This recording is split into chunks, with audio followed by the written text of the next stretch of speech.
But Rob G, we're going to bring Rob G in because he had an interesting theory about black coaches in the NFL. I haven't heard it anywhere other than Rob G's Every mouth. once in a while, Rob G, you know what? He comes up with something that's worthy. I'm sorry. Go ahead. Every blue You know moon. what, Rob? What? I'm just kidding. That's why I never missed the Inside the Parker podcast. Oh, wow. And you know what? Speaking of that, Rob G, Inside the Parker drops tomorrow. That's right. Off-season Shameless edition. plug. I set you That's up for that right. one. I Very threw the nice. lob. I knew you were going to finish it. But yeah, so we were talking before the show about this Brian Flores situation, also talking about what Hugh Jackson said about with the Cleveland Browns. And we're trying to pick interesting angles and things that maybe were not being discussed ad nauseum on other shows. This has obviously Right. been the biggest story, not And just we don't in want to sports. do what everybody else is doing. Right, not just in sports, but in mainstream news as well. It was on CBS this morning.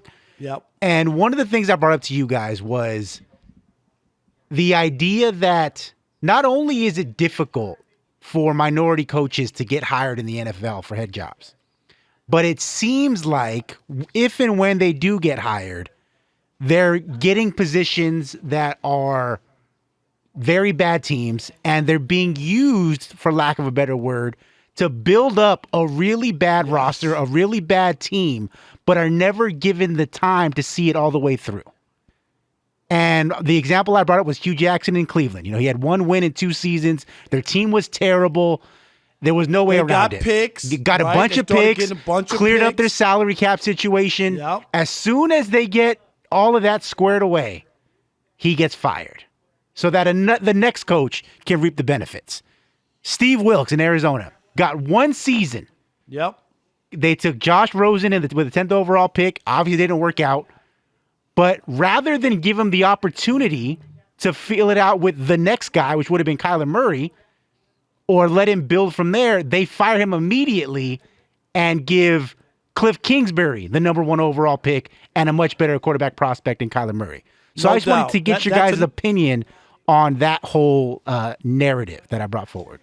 Well, Rob, when Rob G first shared this with me earlier today, I thought no, I don't see that. And then I began to think about guys. And while I don't think there's this grand conspiracy, let's hire black coaches, and not give them a chance. There is a lot of circumstantial evidence for what he's saying. I'm not saying I'm totally buying it, but he brought up some good examples, and the Culley, the same thing. David Culley in Houston, David Culley did I won't say great job. They still only won 4 games. Chris, But let me just interject 1 second. What's the difference between Culley and Dan Campbell? They won 3 games in a I was tie, gonna say, Chris. Culley won more games. He That's won the more difference. games, and Dan Campbell had a quarterback who went to the Super Bowl. Right. Just think about that. And Culley But he gets lost. fired. Right. Culley lost Deshaun Watson, Right. one of the best quarterbacks in the league, and won the same amount of games as they won last year with Deshaun Watson. So and we saw it, Rob. They were playing hard at the end of the year. Everything. You remember they And ran so I'm with you. I agree. They I ran thought the Campbell Chargers did a off good the field. job. I don't think Campbell should have been fired, and I don't think Culley should have been Right. fired. I'm not saying that, but I'm saying Right. the way that you look at people go, oh, the Lions played hard for Right. Dan Campbell. That's what I'm like the spin. I will say this, Rob. I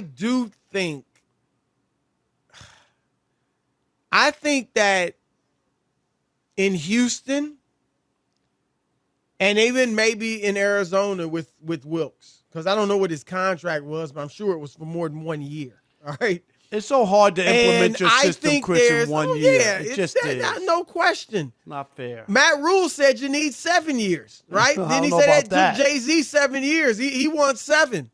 But I think that in Houston, and I don't know that it's been spoken.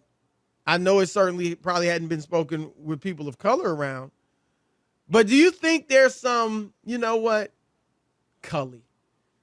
Yeah, we gave him 1 year, which I think was the plan. I don't think there's no way they gave this guy a fair shot of being their long-term coach. But you know what? He got how much money did he get? $22 million? He got $17 million coming to him now. And I think that's the way they're justifying it. Is that it's guilt pay? Guilt? Like guilt? I think it's be happy. We giving you $22 million. Be happy with that. Yeah, don't worry about you didn't get a fair shot. Don't worry about, you shouldn't have been fired. You got $22 million. Be happy with that. I really think there's some of that feeling in there, whether it's been spoken or not. And I just thought Rob G made some pretty good points, Rob. Jim Caldwell, and I've brought him up before. 3 of his seasons in Detroit were winning seasons, which is unheard of in Detroit. And maybe, Rob, you were there, I think, when they fired him. Yeah. Did they think, okay, he's got us like competitive. He's got us on the cusp. Now let's go get somebody. Instead of letting him continue to build, let's bring somebody in that can take us to the next level. No. You know what it was? White guy. But what it was friendship, not nepotism, but friendship, Chris. And Bob Quinn was the general manager from New England. And he basically said, 9-7 ain't good enough. Even though they made the playoffs, Chris. That's what he said. 9-7 ain't good enough here. That's good enough now. That sure does. But that justified him firing Jim Caldwell, right? And then bringing in Matt Patricia. So he stayed. Bob Quinn was general manager for 1 year with, who just said? With Caldwell? With Caldwell. I'm sorry. 1 year with Caldwell. And then he fired him and then brought in his guy, Matt Patricia. He wanted to have his guy, another New England guy, a guy he knew. And that's what it really came down to. And it wasn't fair, it wasn't right. And Chris, I got one baseball example. And you'll know one of the hottest teams in baseball, as far as records, playoffs, and whatnot, of late, is the Houston Astros. Right. But they had a black manager, Bo Porter. Chris, they stripped the team down. They brought in all kids. They took a pounding. Bo Porter's first year, they were 51-111. The next year, 59-79. And then by the time the third year, he was fired after that, during that season. What happened to the Astros, Chris? They blossomed after they got the players because they were bad. They blossomed into this great team. They win a World Series. We know they cheated. But they also went to the ALCS like 4 years in a row. But he's the one who started that team, but wasn't able to reap the benefits because they didn't let him stick around long enough. Yeah, it's an interesting theory. I hadn't thought about it. I don't think there's some conspiracy for this. They're not but it sitting has in the room. happened. Right. I know what you're saying. It has happened. They're not sitting in the room game planning it. Right. Right. But it is a very interesting situation. And it's going to be interesting to see how this works out. We brought up Caldwell, Rob, who had back-to-back winning seasons and was then fired by the Lions. That was in 2016, 2017. Rob, the last time before Caldwell that the Lions had back-to-back winning seasons was 1994-95.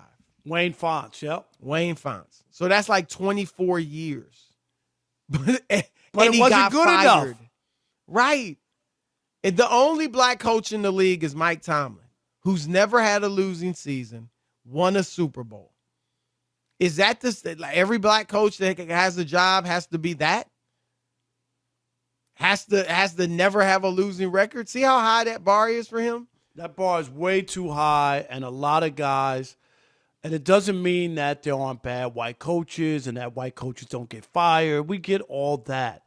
It's just the parameters for a black coach just don't seem to be fair. It just doesn't seem to be that, and the opportunities just aren't there, and that's the thing. Like you talked about McCown, right? A high school coach, and all I said to the guy who called in, name the black high school coach who got a job in the NFL. I'll wait. Right.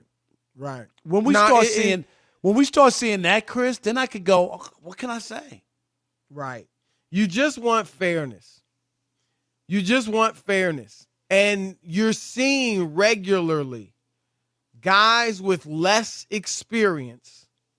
In McCown's case, he hadn't been hired yet, but no experience, being hired, white guys over black guys with a lot of experience. Had anybody heard of Joe Judge?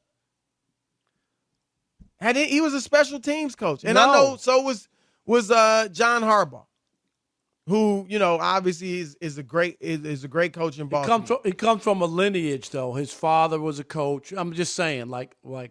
the Harbaugh family, that was their business. That's another issue is the nepotism in the NFL. You know that. I mean, Nick Wright said today on First Things First, 14% of the coaches in the NFL, not just head coaches, but coaches, are the result of nepotism. Like are related to their dad or somebody was a coach, uncle, whatever. Look at Belichick's son. Yep. Andy Reid had his two sons on staff, Chris. Yeah. And Billy Hunter, I remember with the NBA Players Association, one of the reasons he lost his job as executive director was because they alleged nepotism. And I was like, nepotism? That's all over these professional leagues. Right. All over them. And it doesn't mean some of these sons are qualified. I'm not saying they can't get jobs if they're qualified, but we're just saying that's another, situation where because of the historical racism, those running the league and the coaches of yesteryear were virtually all white. I always remember. And so when nepotism's a big part, that's going to be unfair as well. I think the Packers were the first team, Chris, to ever have a black head coach, a black OC, and a black DC. And guess how long they got? I was about to say, I don't really remember that. That was Ray Rhodes. They got 1 year. Ray Rhodes was the coach of the Packers for 1 year, and he hired a black DC and black OC. They missed the playoffs by one game. Brett Favre had a terrible year, Chris, and Rob G, look it up. I think he threw 28 interceptions. And they missed out for the playoffs in one game, and they wiped out all of them. That was it. Wow.